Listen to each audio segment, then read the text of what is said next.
Ég mættur á Þingvelli, einn merkilegasti staður á Íslandi, þekktur fyrir sína náttúru og sögu. Það sem ég ætla að gera á Þingvöllum að ganga þennan veg hér, sem heitir Skógarkotsvegur.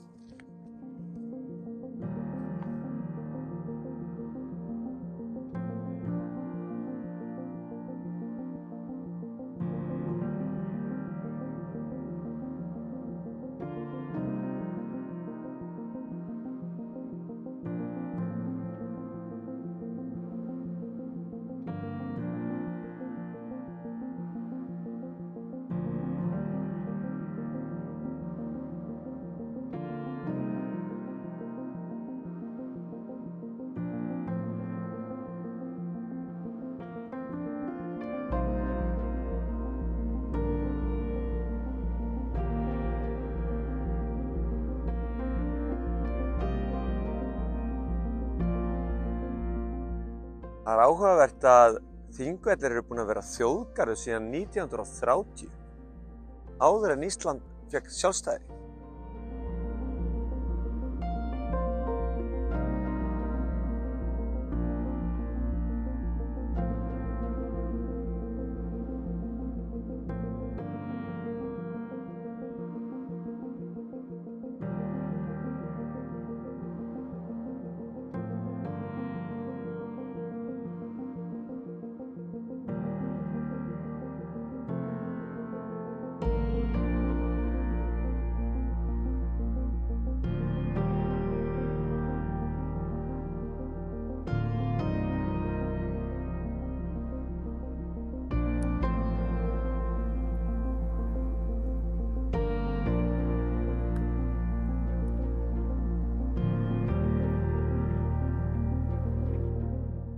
Saga skógræktar tengist Þingvöllum ótrúlega sterkum böndum.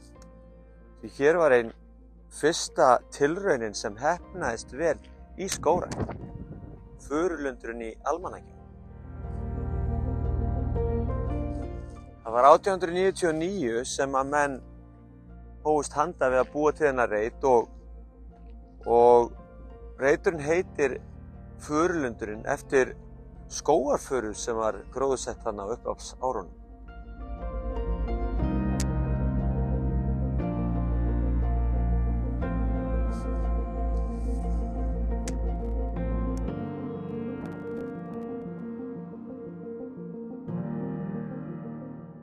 Þingvellir eru á flekaskilum og flekarnir eru að færast í sundur.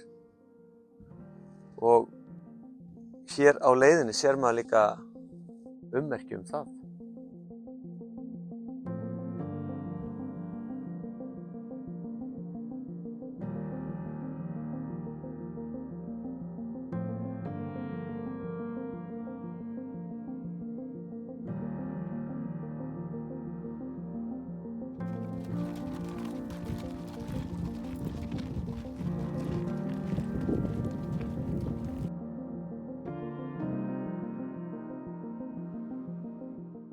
Hér höfum við fjalldrapa, en hann getur erfðablandast við birki og ef það gerist, þá heitir afkvæmið skógarviðarbróðir.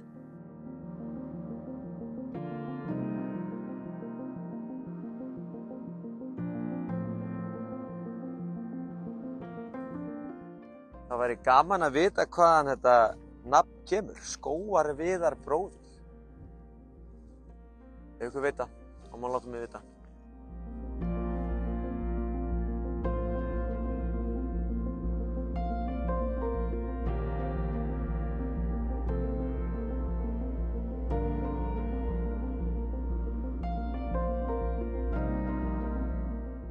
Þegar ég var krakki þá ferðaðist ég svolítið Ísland og eitt það sem ég fannst svolítið áhugavert, það voru svona vörður.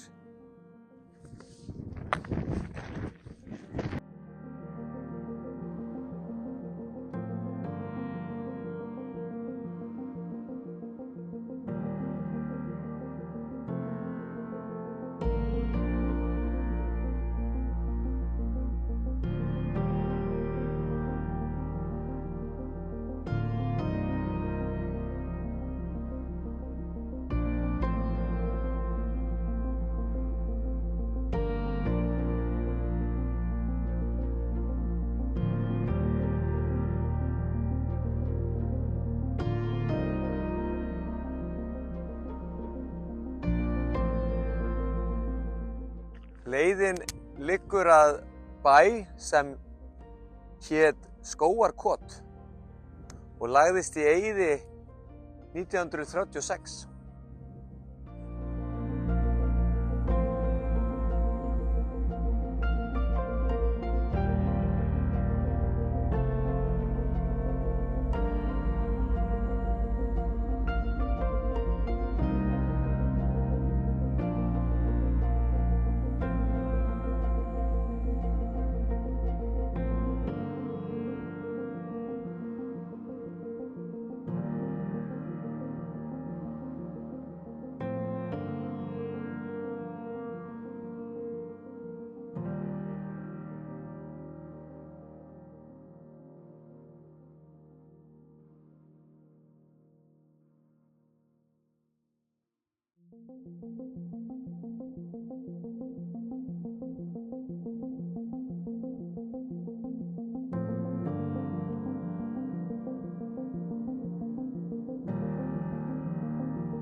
Það er náttúrulega birkið sem er allsráðandi hérna á Þingvöllum en birkið er nú ekkert sérstaklega hávaxið á Þingvöllum, þetta er svona meira kjarr.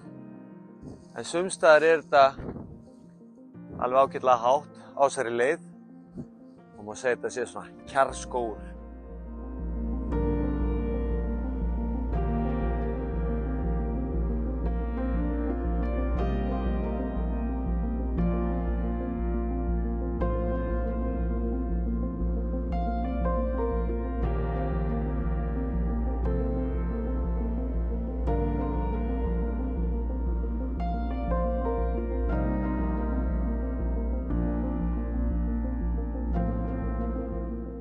Þá er ég kominn að Skógarkoti og stend hérna í rústum bæjarins. Þetta er skemmtileg ganga. Hún er 1,9 kilometrar, frekar þægilegt að labba þetta, sléttur vegur. Og svo er svona gaman hérna á þessum stað, þá er eins og það eru svo margar leiðir sem mætast, þannig að maður getur farið hingað og svo einhverja aðra leiðir og tekið hring. En ég ætla að segja þetta gott. Bara skemmtilegt og takk fyrir að fylgjast með.